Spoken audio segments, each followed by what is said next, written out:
قومی cricket team کے سابق کپتان شاہد آفریدی نے کہا ہے کہ مجھے وزیر اعظم بننے کا کوئی شوق نہیں۔ اللہ نے بڑی عزت دی ہے، لہٰذا میں ان چیزوں میں نہیں پڑنا چاہتا۔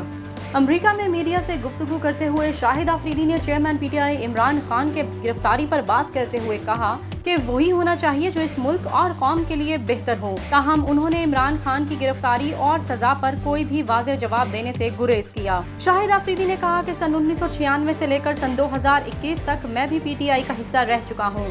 سن 2013 میں عمران خان کو پہلی مرتبہ ووٹ دیا تھا، لیکن میں ابھی امریکہ کرکٹ کھیلنے کے لیے آیا ہوں۔ شاہد آفریدی نے کہا کہ مجھے ایسا لگتا ہے اللہ تعالیٰ انسان کو زندگی میں بہت کچھ دیتا ہے، لیکن اسے سنبھال کر رکھنا انسان کے اپنے ہاتھ میں ہے۔ میرا خیال ہے زندگی میں اور بھی بہت کچھ سیکھنے کو ملے گا۔ میری خواہش ہے جو بھی ہو اس ملک کے لیے بہتر ہو۔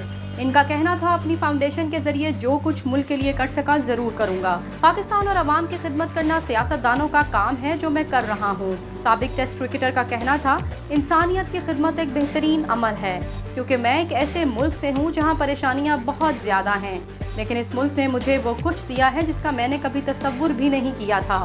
میرے نزدیک یہ دنیا کا بہترین ملک ہے، جس سے زیادہ خوبصورت ملک کوئی اور نہیں ہے۔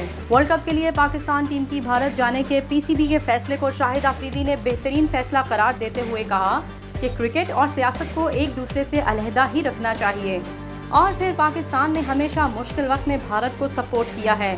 بال ٹھاکرے کی دھمکیوں کے باوجود بھی ہماری حکومت نے بھارتی حکومت کو سپورٹ کیا۔